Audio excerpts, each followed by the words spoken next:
بسم الله الرحمن الرحيم. ازيكم يا حبايبي؟ عاملين ايه؟ ان شاء الله تكونوا بخير. هعمل معاكم فيديو النهارده ان شاء الله يعجبكم. هو طريقه عمل ورقه اللحمه. عملتها اهيت جوزت يعني، وعملتها هناكلوها ايه برز. في جزء يعني هياكلها برز وجزء هياكلها بعيش اهو. اهيت بعد ما استوت هتشوفوا طريقتها دلوقتي معاكم اهيت. واللحمه بتاعتها مستويه خالص دايبه دوب، والبطاطس برضو شايفين اللحمه مستويه خالص، والبطاطس نفس النظام. جربوها بالطريقه دي ان شاء الله هتعجبكم. شايفين البطاطس الاخرى دايبه ازاي فيها اهي، وطعمها في منتهى الجمال. جربوها ان شاء الله تعجبكم واكله يعني صحيه يعني وسهله.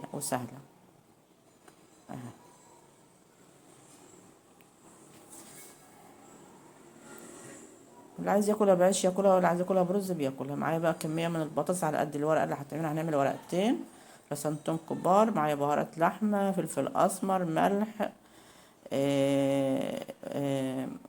كزبره ناشفه.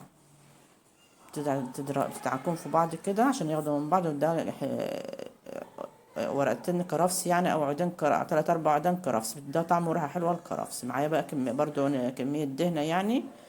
اهي معايا مثلا لو كيلو لحمه احط عليه ربع كيلو دهنه. واللحمه بيبقى فيها دهنه طبعا. الدهنه اللي بتخليها طريه وبتخليها تدوب يعني، وطريه وحلوه، تديها طعم وريحه حلوه برضو. انا ضربت كده البهارات باللحمه، بالثوم، بالكرفس. لازم تكسري التومه فيها والبصليه في البهارات والملح. وتخلطي برضو الدهنه واللحمه في البصل والبهارات والملح برضو زي ما انتم شايفين قدامكم كده.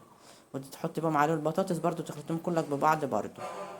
لازم تتخلط كلها ببعض عشان تاخد من ريحه بعضها ومن طعم بعض يعني، من طعم كل حاجه يعني فيها. معايا بقى ورق اللي هو اهوت ورق اللي هو بتاع اللحمه يعني اهوت. تحطي الورقه الاساسيه الالومنيا تحت، وتحطي ورقه اللحمه فوق اهيت. فوقيها الورقه البيضاء تحطها فوقيها. وتاخدي بقى بتحطي تحت دور اللحمة يعني، وفي الوسط دور ايه طبقة اللحمة.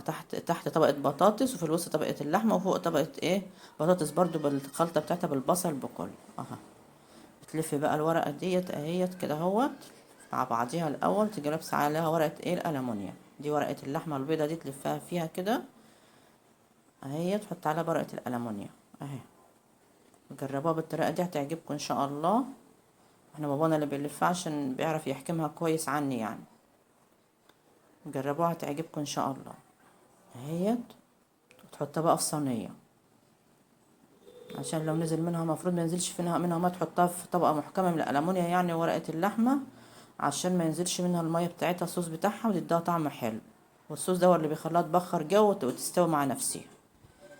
يعني بتحطي بقى طبقه الورقه التانية، بتحطي طبقه بطاطس بالخلطه بتاعتها تحت، وبعدين طبقه لحمه، وبعدين طبقه بطاطس فوق. والمفروض كنت معاها نحط معاها طماطمية طرنشات يعني، نسيت نحط معاها، فحطيت على وش ديت يعني ايه طماطمية كده طرنشات زي ما هتشوفوها دلوقتي كده قدامكم. جربوها كده هتعجبكم ان شاء الله. حطيت بقى طرنشات طماطم كده فوق كده اهوت. بيديها طعم حلو برضو، وشكل برضو حلو وطعم حلو. تلفي بقى في ورقة اللحمة فيها كده اهوت البيضة اهيت. وخلي الورق محكم عليها عشان تستوي كويس، تستوي كويس منك، ما تستويش يعني تبقى دايبة يعني معاكي في السوا. تطبقها كده تدخلها ببعضها كده زي ما انتوا شايفين كده. التطبيقة تشرح نفسها اهي. حطيتها بقى في صينيتين الاتنين اهوت. وندخلها بقى الفرن.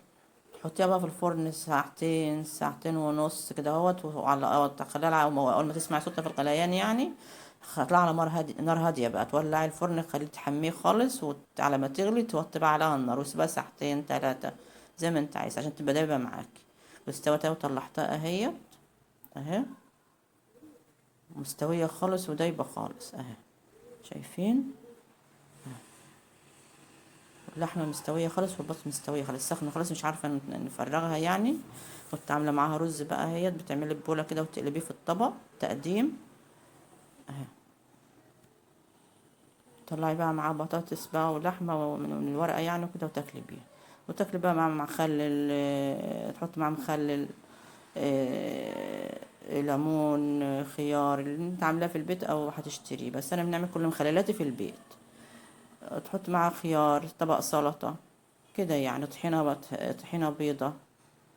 اهي. ولو عجبكم الفيديو اعملوا اشتراك في القناة واعملوا اعجاب اللي هو لايك، واكتبوا لي تعليق حلو زيكم. شايفين اللحمة دايبة ازاي، والبطاطس نفس النظام دايبة اخرى. بس سيبها فترة في الفرن عشان تبقى دايبة معاكم، مستوية معاك كويس. اعملوها بنفس الطريقة هتعجبكم والله ان شاء الله، طعم وريحة وفي منتهى الجمال. والسلام عليكم ورحمة الله وبركاته.